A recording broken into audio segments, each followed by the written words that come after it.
Hey guys, HackerSploit here, back again with another video. In this video, we're going to be taking a look at Stapler 1 on VulnHub. This is a part of the OSCP prep series, so you can go through all the previous boxes and we've worked through them in a chronological manner, and they cover the various basics and essentials of pen testing. So let's take a look at what Stapler is dealing with here, or what it essentially entails. So you can see that this was released in 2016, so it's a relatively new or old box by the standards that we've already seen with previous boxes on the channel. And it has DHCP enabled, so having an IP address or setting up networking should be quite simple.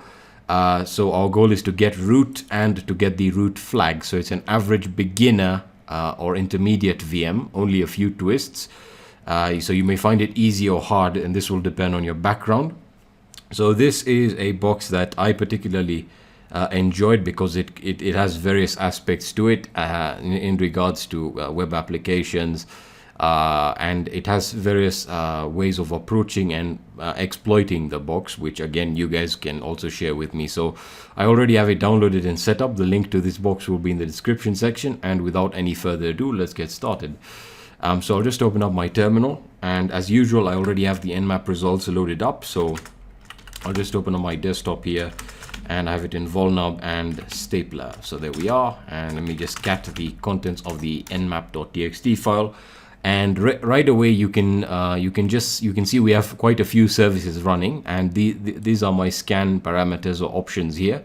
So I pretty much scan for all ports as I would do with any other box. So first of all, you can see we have the FTP data port here, or the FTP data service running, which is currently closed.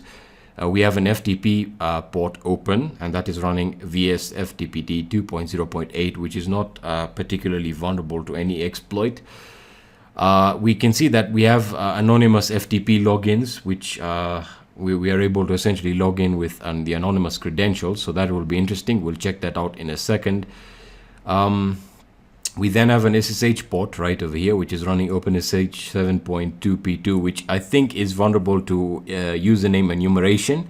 However, I wasn't able to successfully go through it. We then have a DNS port right over here, so again that's on port 53. That might be interesting to some extent. We then have a web server Apache running here. Well, not really Apache, but you can see it's running on port 80, and it looks like a PHP command line server version 5.5 or later. Doesn't really have a title. We have NetBIOS and NTP ports, but they're all closed. We also have a Samba SMBD service running here on port 139, which is open. This current version isn't vulnerable to any particular exploit. We then have a Doom service running on port 666, which we weren't able to get anything from anyway. And we of course have a database running. So this MySQL 5.7.12, and we finally have a web server running here, which is running Apache, as you can see, and it's currently running on port 12380. All right, so the first thing we're going to do is we are going to try and log in to the FTP port. So let me just open up a new tab here. So FTP 192.168.1.111, that is the IP address of the vulnerable machine on my network. So you can see we have a little note here. We have a note saying, Harry, make sure to update the banner when you get a chance to show who has access here. All right, interesting. So let me just use the anonymous credentials. So I'll just say anonymous. And there we are. We can see login is successful using binary mode to transfer files. So if I just list the files here, you can see that we have a file called note. All right. So what we can do is we can just say get note, and that should tell us transfer completed. There we are. Let me just exit from FTP. And if I list the files within the current working directory, you can see we have the note file. So let me just cat the contents of the note file here. So you can see it tells us LA. Make sure you update the payload information. Leave it in your FTP account once you're done. All right, so that is for the user Ellie, and this is by John. All right, so nothing particularly interesting here. Let's check out the web server. So I'll just close this, and we can check out the web server. So 192.168.1.111, and we're checking port 80. We can see that we get not found error. This is currently on HTTP. Let's try this on HTTPS, and let's see what we get. we don't get anything particularly useful. So let's just try this one more time. 68.1.111 and robots.txt, and there we are. We still don't get anything of use here. So what we can do is we can try and perform some directory brute forcing with derebuster.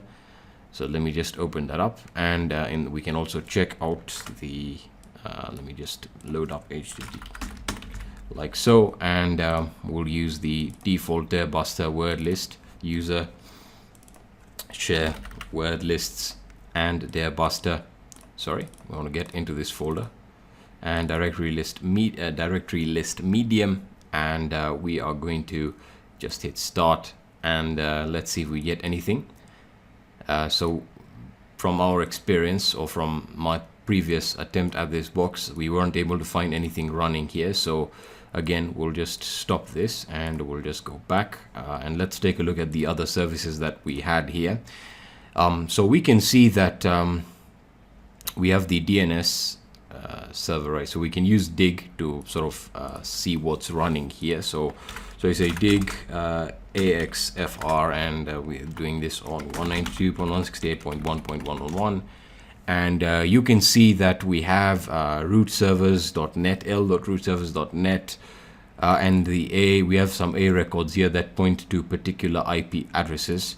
So we'll check this out in a second. Let's also take a look at the, we can see for the MySQL service running here, it's running on the correct port, of course. We can see that it has, we have the version here and the thread ID, nothing particularly useful. We also have the web server running on port 12380 or 12380. So let's try and access that right now. So again, we'll just say 12380 and hit enter. And you can see we are directed to a web page here that tells us coming soon. Sorry guys, B-sides happened too quick. I didn't have enough time to finish the website, and we can see we have again just a little notice and a background image. We can check the source here, so we can see it's just a coming soon web page here, and we can sort of explore the source of the page. So let's go through it here, and let's see if we can find anything of particular interest. So we can see we get a message from the head HR department. Zoe, if you're looking at this, we want to hire you. And we have a background image that's encoded in base64, some of which we explored with when taking a look at Fristy leaks. You can also check that box out in the OSCP prep playlist on YouTube. So nothing of much importance here. So what we're going to do is let's just copy this, and we can try and run this with Nikto just to see if we can identify any particular vulnerabilities. We can say nick2h, and we want to run this, and we can see we get the target IP, target hostname, target port, and we have SSL info. So it looks like we have an SSL certificate registered, and we get the intech, so pam at red.localhost. So we also have the ciphers and the issuer. So let's see if we can actually load up HTTPS, and we also have some directories that we're able to find here in the robots.txt file. So let's explore that as well. So first of all, let's see if we can run this. So HTTPS, and we'll hit enter. So yes, we want to accept and add this exception, and we're going to continue. So it tells us this is an internal index page. Let's see if we can check out the robots.txt file. And immediately we are greeted with an admin 11223 directory and a blog directory. So if we try let us actually try this. So what we're going to do is we can actually just try the admin. Let me just copy the name here. So we'll copy that and hit enter. It tells us that this could be a beef or bef XSS hook. I've made a video covering that. However, you know, after we can, so again, it redirects us to xsspayloads.com, which is fine. And this is just a simple bef XSS hook.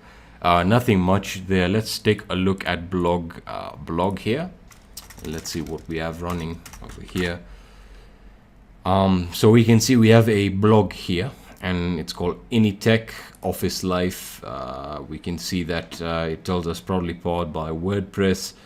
and the theme is by bhost theme, etc., etc. You get the idea. All right, excellent. So we pretty much know that we are running WordPress now. So let's take a look at whether Nikto gave us anything interesting here. So it's telling us portions of the service headers are not in the Nikto database. Yes, let's just add them here. So it looks like we have admin, we have the blog directory. We also have a PHP my admin directory. Let's take a look at that. That might be interesting. So that may give us access, which pretty much explains why we had a MySQL server running, because WordPress does require a database. So again, PHP my admin, and it looks like the administrators were using PHP my admin to manage the databases. So this will be interesting for us. In the meantime, as I said, let's try and run WordPress scan here. This will be interesting. So let's take a look at the WordPress scan options. So yeah, we want to essentially just perform a simple scan on it first of all. So WordPress scan URL, and we paste in the URL with a port and we hit enter, and it tells us the scan was aborted, the URL supplied seems to be down, SSLPS certificate. All right, so we need to essentially ignore TLS here. So let's see how we can do that. WordPress scan help, and let's see how we can do this exactly. So we can disable TLS checks by adding that flag right over here, and let's try and let's see what information we can enumerate out of the box before we try and enumerate users and plugins. So I'm just going to hit enter. That's going to disable TLS checks, so that will essentially allow us to actually scan it, even though the certificate is expired or not valid. So we can see that we have quite a bit of information that we were able to enumerate. So let's take a look at this information. So we have quite a few plugins that are vulnerable to particular exploits, mostly CSRF and some various variants of SQL injection, more of which you can try. I tried quite a few of these vulnerabilities, however I wasn't able to get through. I do know there is a plugin that you can actually exploit to get access directly. Let me know if you guys are able to find it and exploit it. We can definitely work on an addendum to this video to cover that particular exploit. So you can see we have quite a few vulnerable plugins here. We can also see that registration is enabled. We also have directory listing enabled for the upload directory, which means we can access it. So that means we can actually say, for example, WordPress content, and we can sort of browse. So we have the again the directory listing here, so we can access the plugins. We have the themes. We can also access the upload. So that's interesting. So we might be able to work on uploading a reverse shell here. In the meantime, let's just go back into WordPress scan and let's see what other information we can enumerate. So what I'm going to do is I'll just clear this out, and we can check out the other information we can enumerate. So we want to enumerate, let's enumerate all the plugins, which we've already done. Let's see if we can enumerate all users. So users, so let's try and enumerate users now. So we'll just say enumerate, and we'll say users, and we'll just hit enter. And we're just going to let this run. This will enumerate the plugins by default and all the other vulnerable plugins. But now it will essentially allow us to check what users we currently have in the installation. So you can see we have quite a few. We have John Smith. We have Heather, Ellie, Peter, Barry, and we have John Smith, Heather, etc., etc. We get the idea. So we're going to try on the first one. So we're going to say John, the username John, I think we have right over here as well. So we'll try it out with John. So we can try brute forcing this with WordPress scan. So what we'll do is we'll say WordPress scan, and there were many updates made to WordPress scan in that you need to specify the brute force mode in the event you're going to attack it, through a password attack right over here. So you need to specify the type of attack that you want to use. So the available choices are WordPress login, XML RPC, and XML RPC multicall. You can try out XML RPC, however, that is going to be much slower. So let's try the WordPress login. So we're just going to copy this, and we're going to say So we're just going to use the previous command here, and what we're going to say is we're going to say usernames. We're just going to say John, and passwords are we're just going to use the rock word list. So user share word lists and rocku.txt, and we'll set the threads to 100 threads so that we have a faster scan. And we're just going to paste in the password attack type, the field for that, and we're going to say WordPress login. So now it's going to target the WordPress login system directly and perform the password attacks that way. So I'm just going to hit enter. All right, so we're just going to let this run. And again, it typically goes through all the enumeration, regarding the plugins. And you can see it's going to start performing the password attack on WordPress login against one user, depending on the amount of usernames you specified. So we're just going to let this go.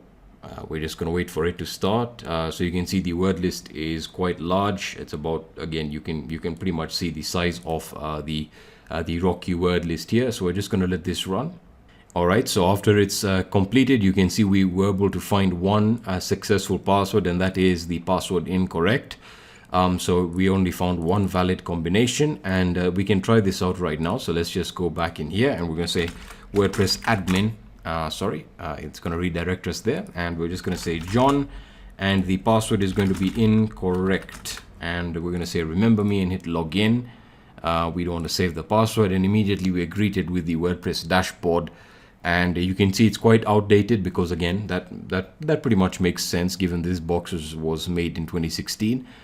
So we now have access to the WordPress installation. So let's take a look at whether we can actually begin adding new plugins here.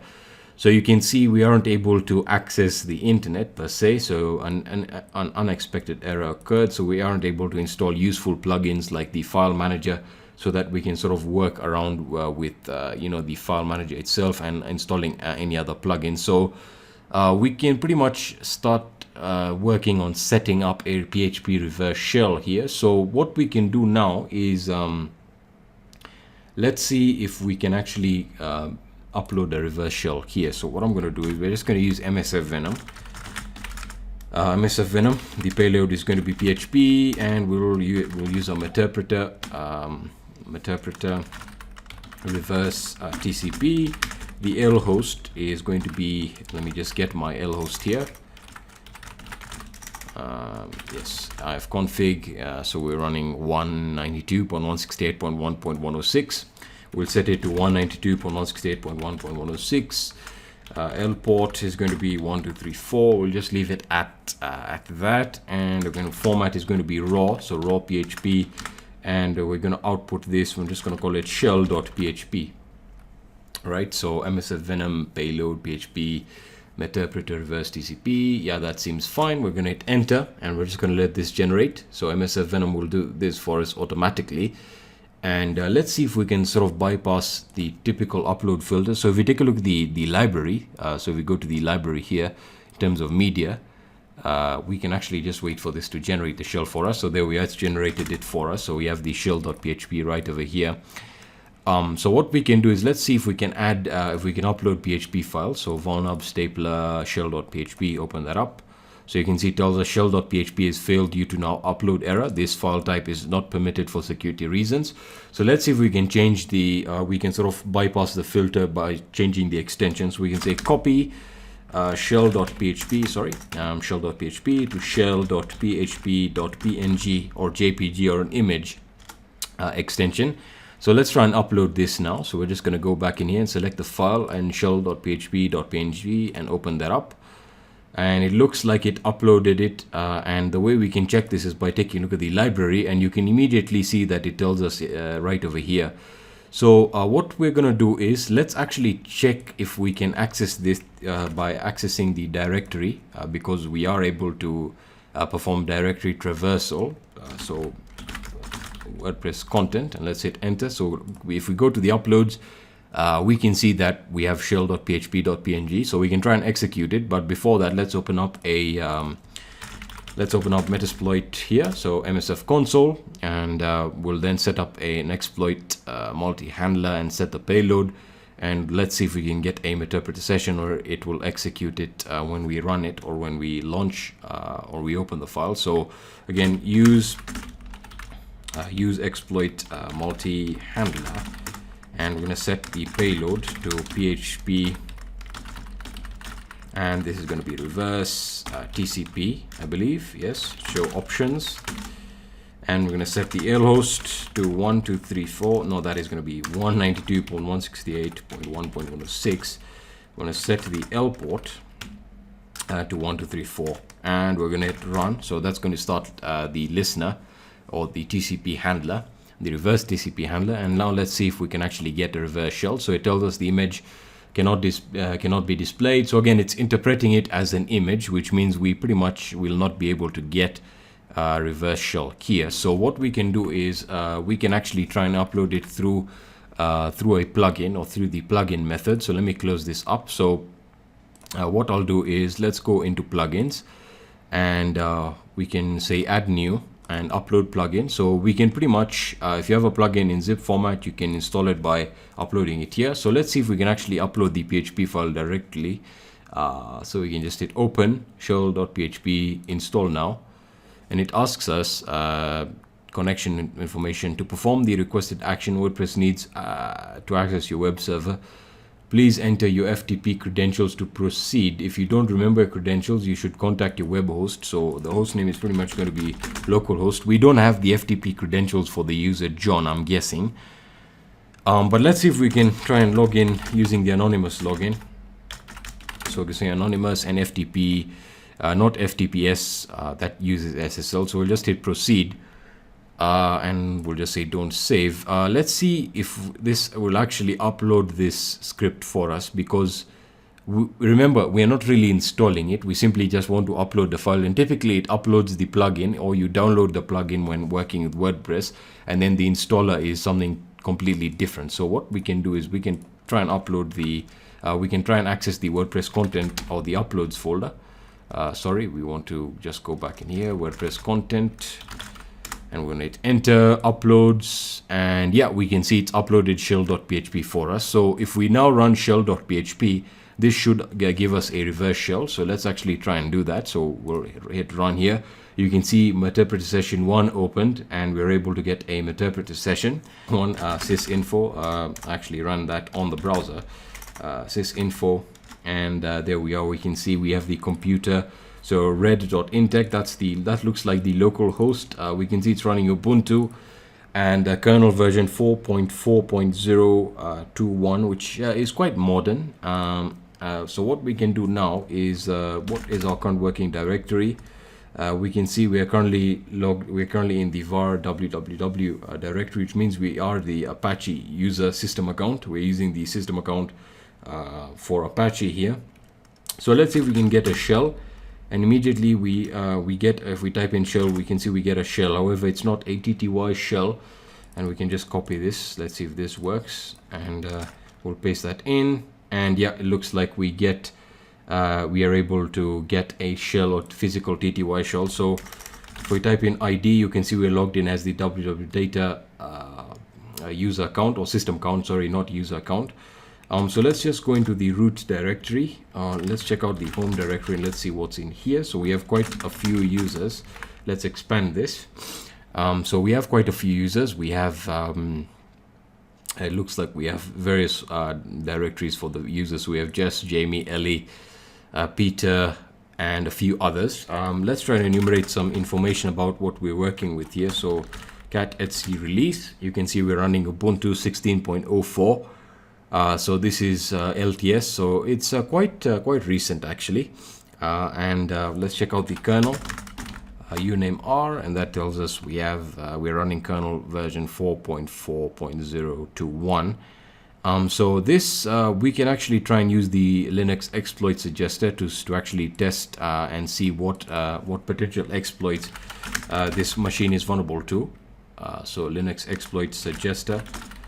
And we'll use the first one, not version 2. Linux, the first one works perfectly fine for me, and we can simply just copy the wget command here. And let's go into our temp folder, and we can essentially download the script here. and we'll list it here. So we'll just say chmod plus x less.sh, hit enter, and let's execute it here. Less.sh, there we are. We can execute it simply like so, and we have quite a few exploits that we can run. My first option was of course going to be dirty cow. However, I wasn't able to successfully execute or to get dirty cow running. I also tried dirty cow 2, which I've actually demonstrated multiple times on the channel, so you can actually check that out if you are interested in the dirty cow exploit. What I did find that works was the double FD put exploit here. So again, we can take a look at it gives us the download URL, which is very convenient. So what we can do is we can just copy the link here and just again save it within this the temp directory. So you say wget, and we can paste this in here, and it's going to get the file. So it has a zip file here for us. So let's unzip the file, and the file name is going to be 39772.zip, and we want to extract that. And you can see we have quite a few files that have been extracted. We have the so let's just get into the directory here. So 39772, and within this we have the crasher.tar and the exploit.tar. So let's extract the exploit.tar. So tar xf exploit.tar, and we extract that. We list now the files. We have the actual exploit, which is in this directory here. So cd, and we'll just copy and put that in there because it's quite a long name. And within this we now have the compile.sh. We have the double put c. Let's see what we have. So we have the compile sh. So let's compile first. Compile.sh. I'm going to hit enter, and that is going to compile it. Let's see whether it actually gave us the double put exploit. So there we are. It gives us the double put binary. By the way, you can actually check the contents of the compile. The compile.sh. So what we can do is we can simply run the double put now, and this should give us root access. Double put, and we hit enter.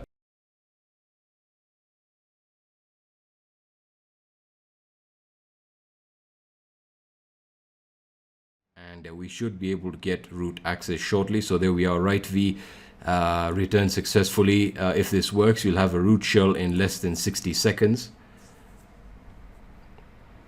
All right, so we have root privileges now, and you can already tell that we have root privileges right over here. So root at red. If we type in ID, you can see we are currently logged in as root, and we can now go into the root directory here, and we can list the files in here. So we have a fixed WordPress sh script.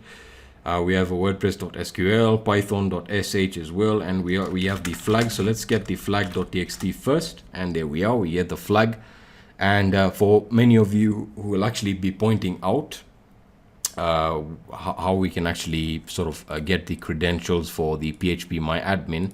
What we can do is if we go to cd var www, and let's see, so we have the HTTPS directory here. We're looking for the WordPress directory, so we have the blog right over here. So cd blog, that's where the WordPress directory is stored. And if we take a look at the WordPress config file, this will essentially contain the credentials for the MySQL database, which can then be used, with PHP MyAdmin to access and interface with the database, which can be extremely powerful. So what we'll do is just say cat WordPress config.php, and we're looking for so we can see the database username is root, and the password is right over here. So I'm just going to copy that string, and we'll try and get access into the PHP MyAdmin now. So we'll just say PHP MyAdmin, and we'll hit enter, and we can hit root. So let me just expand this. So root, and we paste in the password here, and hit go.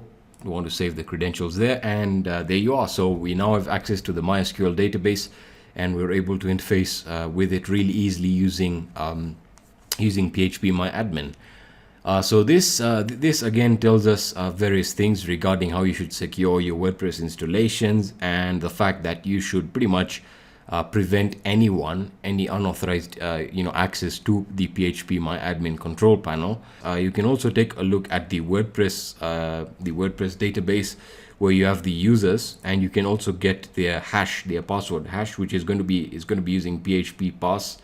or phpass as it's called, to hash the passwords, which you can crack fairly easily using online services like online hash crack, any of the online hash cracking services, and it should do it for you. So for example, we already know the password for the user John. However, if you wanted to crack Ellie, you can do that. You can also change it around, create a new user if you wanted to, etc., etc. So that's pretty much how to exploit this this box. It was fairly simple. As you can see, there were quite a few rabbit holes that you could go down into, especially with the Nmap scan. You could try and target the SQL database directly. However, my path was fairly straightforward once I followed or went down the web server here running on port 12380. And again, that was fairly simple. So again, that is this box particularly covers how to exploit WordPress. Of course, I've covered many videos on how to do this. So again, this particular video will show you how to use WordPress scan. And then we've taken a look at performing some post-exploitation, of course, and running the exploit to get to escalate our privileges. And finally, we were able to get access to the SQL database, to the MySQL database via PHP MyAdmin, and of course you can log in to it because we already have the credentials. So that can cause quite a bit of damage. But this was a simple CTF. Let me know what you guys think, and I'll be seeing you in the next video.